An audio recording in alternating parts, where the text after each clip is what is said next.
Alright, so one of the things I want to do is retreat this trim. I mean, this is already coming off pretty badly. On the sides, it's not coming off as badly, but it's got enough where I can peel it up pretty easily.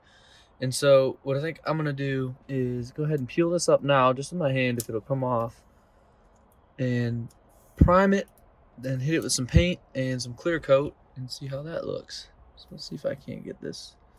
It's kind of sticking there. I don't want to damage it.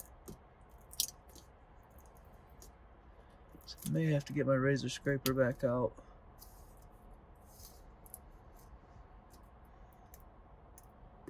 Yeah, I'm gonna go ahead and wait.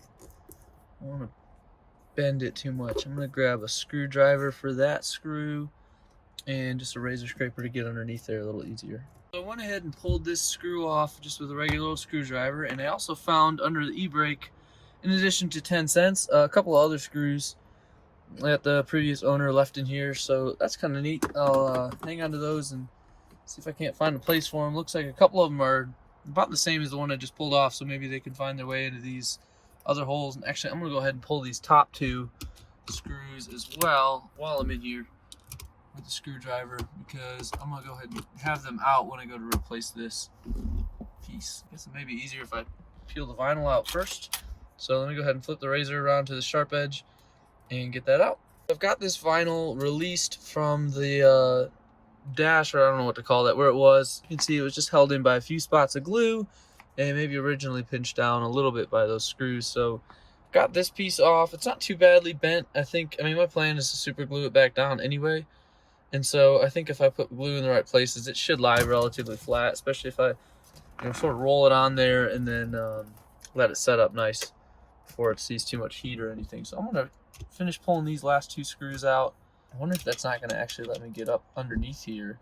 So I maybe could treat this piece itself. Might be kind of interesting. So I'm gonna pull these out and we'll see. So I got this screw out, and I'm actually struggling to get this one out. It's just stuck in there pretty well. Maybe it's stripped or something, but after tugging on this a little bit, I don't think this piece is coming out. And honestly, that's okay, because my original plan was to deal with this little veneer. But in the meantime, while I've got this open, I'm gonna go ahead and get rid of some of this old adhesive just to give myself a smoother backing to reattach it to when I go to put that back on. So I've got my razor scraper here. This is such a useful little tool. And I'm just scraping off some of this old adhesive, and this might be a place I could use a little bit of that goof off, or goo gone, whatever I got. So maybe the first controversial thing I'm going to do on the build, while I've got my scraper out here and I've got that other one off, I'm going to treat all three of these the same. So I'm actually going to get in this corner and try to remove the veneer here. Now this, maybe not a great idea, but I'm going to do it anyway and try to make the car a little more my own. Now you can see I just cut in a little bit, so this is not coming off quite the way I wish. Ultimately, I think these door panels are getting replaced, which makes me feel a little better, but I don't know, maybe that's not coming off. What I may need to do is get some heat, try and heat this up a lot and see if I can't get it to peel off a little easier if that adhesive starts to break down. It's actually on there pretty well. I can't get at it from another corner maybe. So that's not wanting to come off, and so, I mean, one other option I have would be to paint it right in the car. I don't really love that option either. Third option would be to pull this whole section off so it's at least away from the body of the car. Then maybe I could lay it down, tape it up, and expose only the part I wanted to paint.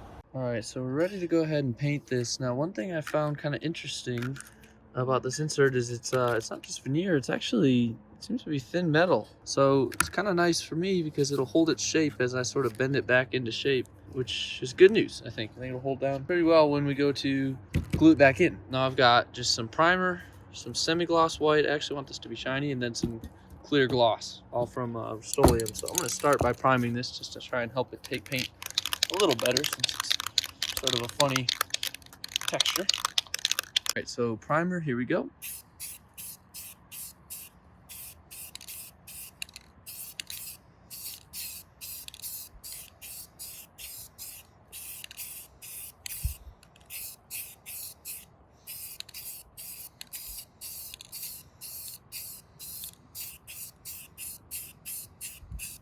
So hopefully that will dry up fairly quickly and be ready to take some paint.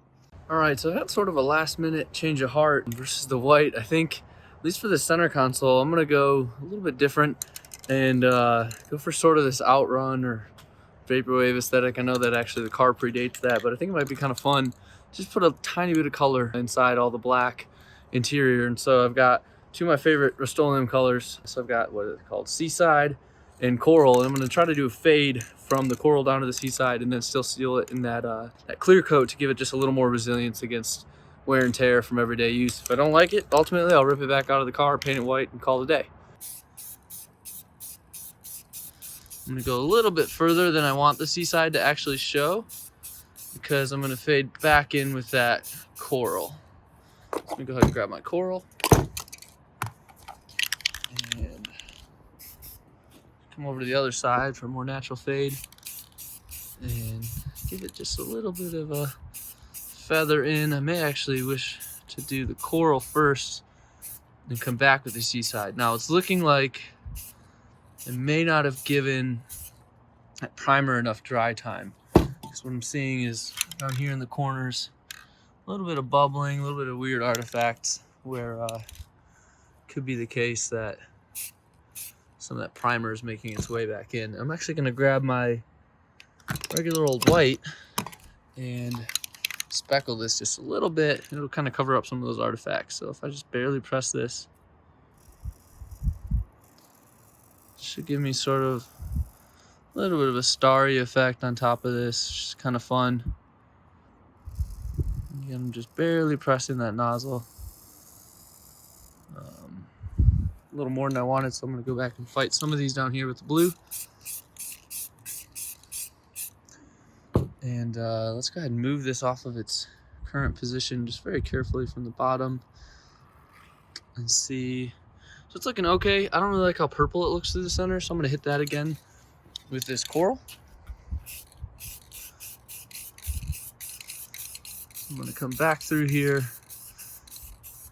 give it a little more Coral, and then again turn some of this blue into the mix.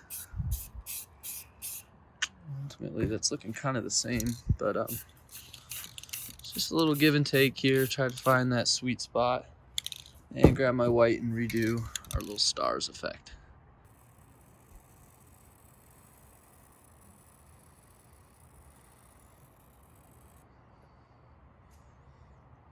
Okay, I'm gonna grab my clear coat. Actually need to spend a minute shaking this up, so I'll do that off camera. I'm gonna go ahead and give a gloss clear coat to what could be kind of a fun little custom touch on the car, so go ahead.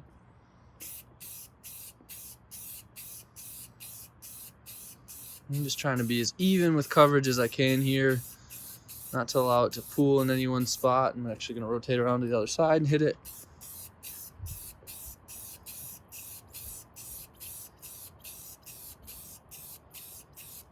One thing I'm noticing is that dulled the white a bit. Actually, overall, I'm seeing a little more yellow than I want to in the blue. So what I may do, while this is still nice and wet, is grab some plastic or some kind of gloss paper and give this a little bit of a texture. Remove some of this super wet paint I've got going on there and just continue to rework the surface till it looks the way I want. I'll glove here, just like the one I'm wearing, and I'm actually just gonna roll it across here. I'm gonna go ahead and hit this with cover everything in white. That way I can remove the white and you'll see the colors underneath is the hope. So let's go ahead and see what that looks like. I can get this white to cover that clear coat. So this poor thing is got a lot of layers of paint on it at this point, but this is just consider part of the mistake making process, I promise, with this show. Let's go ahead and hit from both sides. Okay, so there's our white. And now that that's nice and soaking wet with paint, I'm gonna roll this across and I should see a lot of those colors come back through. We're getting this kind of crazy marbling pattern. That actually fits the era quite nicely. That is kind of a cool effect. I don't hate that at all. So I don't want to overwork this or muddy it up too much. I'm gonna go ahead and let it be right there. But that turned out pretty cool. So just to polish it off. I am going to hit it with clear coat. My hope is this won't cause it to yellow very much, but it will knock down. I'm sure there's some texture in that paint, which means there's some areas that are going to be more prone to wear than others. And so I want to go ahead and protect it just a little more for everyday wear and tear. I do plan to be in the car a lot, and that's somewhere right in the center console. But there, I think it's going to be a pretty cool little custom touch to the car. There's some neat texture, sort of an overall color fade from that blue and white down to the coral and white. And so we'll have to see when that's dried. I think it'll be quite different in the context of the car. I mean, right now on this sturdy painting table, doesn't look like much, but I think with this as the only pop of color in an otherwise black and leather interior with a little bit of faux wood, this could look really neat. So I'm gonna leave that to dry up probably overnight and then go ahead and install soon. For one final note, I transferred that piece to just a sheet of cardboard from my recycle bin and set up this little tiny fan I use to dry out my paintings a little more quickly. And I'm just gonna leave it in front of there so it'll dry just a little bit quicker. You can see the paint is really thick, especially in this light at this angle. There's a lot of paint on there. I'm gonna go ahead and leave it overnight with this little fan on it to hopefully set up nice, and we can go ahead and reinstall in the car tomorrow.